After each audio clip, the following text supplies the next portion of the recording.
गुजरात के रुकने असम्बली जिगेश मेवानी ने जमानत मिलने के बाद आसाम की बीजेपी हुकूमत को तनकीद का निशाना बनाया। उन्होंने कहा कि आसाम हुकूमत दूसरी रियासत के रुकने असम्बली को निशाना बनाने के बजाय अपने यहाँ के मसाइल पर तवज्जो दे। उन्होंने मुश्किल वक्त में हिमायत करने पर आसाम के अवाम, पार्टी क़यादत और कारकुनान का शुक्रिया अदा किया। उन्होंने अदालत का भी शुक्रिया अदा किया है। से पहले तो आसाम की जनता ने मेरे लिए बहुत प्रार्थना किया, बहुत दुआ किया और सारे जो गमछे उसका जो अलग अलग रंग है, Assamese culture, Bodo culture, Rajbanshi, सारा कल्चर के लोग मेरे से इतना प्यार किया, मेरे लिए दुआ किया, प्रार्थना किया, उसके लिए मैं शुक्रगुजार हूँ।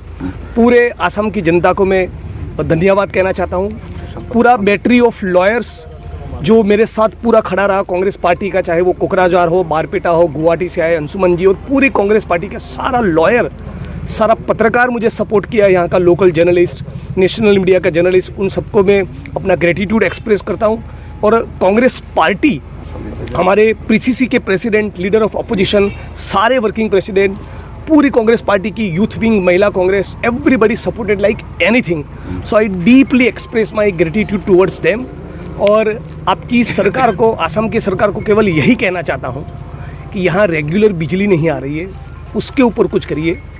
गुजरात के एमएलए को टारगेट करने के बजाय यहाँ के बेरोजगार युवाओं के पास रोज़गार नहीं है, उनको नौकरी मिले, स्मॉल और मीडियम स्केल इंडस्ट्रीज रिवाइव हो, व्यापारी वर्ग के जीवन में कुछ तरक्की हो, यहाँ के किसान और मजदूर के जीवन में समृद्धि हो, उसके ऊपर फोकस करिए, किसी स्टेट के दूसरे एमएलए को टारगेट करने के बजाय।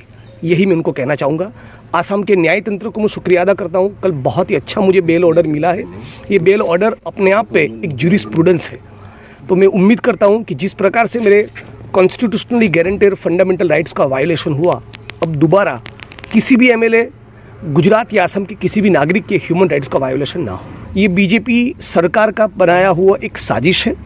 प्राइम मिनिस्टर ऑफ इंडिया की ऑफिस से आसाम की सरकार को इंस्ट्रक्शन गया होगा, अदरवाइज आसाम की पुलिस मेरे खिलाफ एफआईआर क्यों करे?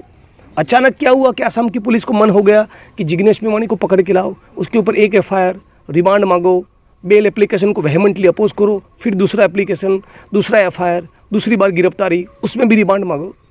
अचानक आसाम पुलिस को ये मन क्यों किया? क्योंकि आसाम पुलिस को ये इंस्ट्रक्शन मिला है ऊपर से, उनके पॉलिटिकल बॉसेस से।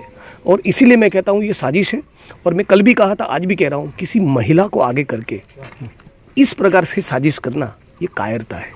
ये आसाम के कल्चर को, जहाँ शंकर देव जैसे महापुरुष पैदा हुए, उस आसाम के कल्चर को ये शोभा नहीं देता है।